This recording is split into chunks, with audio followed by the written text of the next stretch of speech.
Hello students, class 12 physics electromagnetics पढ़ रहे हैं अपन। और आज का हमारा टॉपिक है हेल्महोल्ट्ज़ कुंडलियां, हेल्महोल्ट्ज़ कॉइल्स। तो देखो, हेल्महोल्ट्ज़ कॉइल्स क्या होती हैं? ये एक तरीके से प्रायोगिक युक्ति है ये, ठीक है। प्रयोगशाला में काम में आने वाला एक तरीके से उपकरण है ये, जिसकी सहायता से क्या किया जाता है, एक समान चुंबकीय क्षेत्र उत्पन्न करने के लिए इसको काम में लिया जाता है, ठीक है। तो इसकी अपन सबसे पहले तो डेफिनेशन की बात करें कि हेल्महोल्ट्ज़ कुंडलियां क्या होती हैं, किसे कहते हैं हम हेल्महोल्ट्ज़ कुंडलियां। तो ये दो कुंडलियां होती हैं जो बिल्कुल एक समान होती हैं और समाक्षीय से व्यवस्थित होती हैं, और इनके बीच की जो दूरी होती है वो इनकी त्रिज्या के बराबर होती है, ठीक है।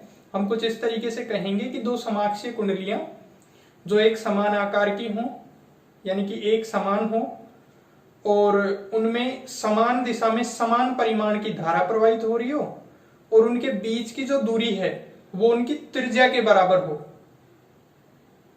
तो उन कुंडली को हम नाम देंगे क्या? हेल्महोल्ट्ज़ कुंडलियां, ठीक है।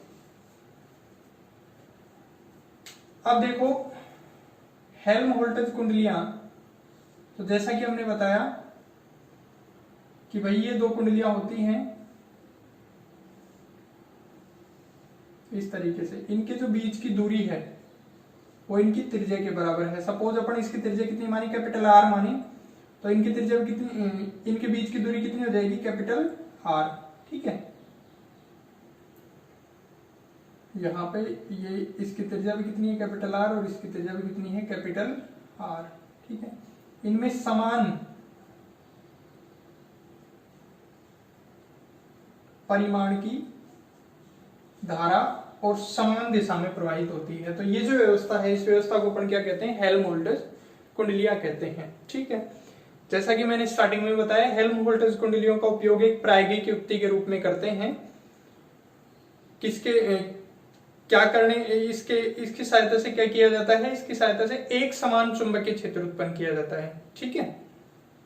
अब देखो, एक समान चुंबकीय क्षेत्र किस तरीके से उत्पन्न होता है इसमें। तो हमने दो कुंडलियां हैं हमारे पास, ठीक है। ये जैसे मान लो कॉइल C1, ये C2, तो ये C1 के लिए ग्राफ खींचेंगे, ये C2 के लिए ग्राफ खींचेंगे। किस किस के बीच में? चुंबकीय क्षेत्र B, चुंबकीय क्षेत्र B और दूरी के बीच में, ठीक है। कुछ इस तरीके से ग्राफ खींचा था, ठीक है ना। मतलब एक कॉइल के लिए ग्राफ अपने पास इस तरीके से मिला था अपने को, ठीक है। यहाँ पे B ले लिया, यहाँ पे क्या ले लिया अपन ने? R, ठीक है। तो दो कुंडलियों के लिए जिनके बीच की दूरी कितनी है? इनकी त्रिज्या के बराबर है, ठीक है ना। तो हमें ग्राफ कुछ इस तरीके से मिलता है। तो ये देखो, पहली कॉइल का सेंटर हो गया, ठीक है, ये दूसरी कॉइल का सेंटर हो गया। तो इनके बीच में जो चुंबकीय क्षेत्र का मान है वो लगभग एक समान चुंबकीय क्षेत्र प्राप्त होता है, लगभग एक समान चुंबकीय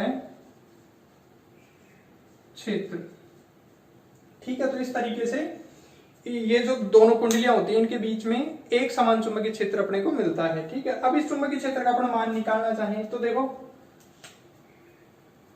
इन दोनों कुंडलियों के कारण, ये जो दोनों कुंडलियां हैं, इन दोनों कुंडलियों के कारण जो चुंबकीय क्षेत्र का मान मिलेगा अपने को, वो क्या मिलेगा? एक समान मिलेगा, क्योंकि इसमें समान आकार की है, ये समान विद्युत धारा प्रवाहित हो रही है, समान दिशा में प्रवाहित हो रही है, ठीक है। तो चुंबकीय क्षेत्र का मान जो है सेम मिलेगा। तो कुंडलियों के कारण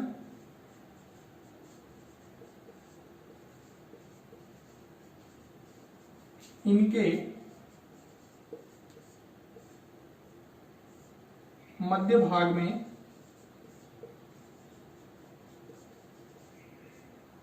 चुंबकीय क्षेत्र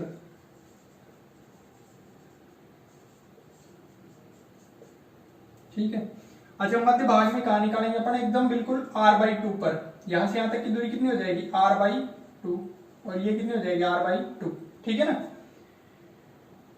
तो x = r/2 अपन ने धारावाही कुंडली के कारण चुंबकीय क्षेत्र का मान पढ़ा था, ठीक है ना। x = r/2 पर अपन ने चुंबकीय क्षेत्र का मान निकाला था। देखो, यहाँ पे दो कुंडलियां हैं, तो B1 = B2 आएगा अपने पास में।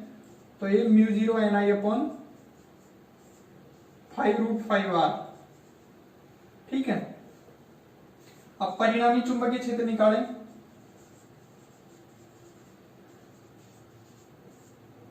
परिणामी चुंबकीय क्षेत्र।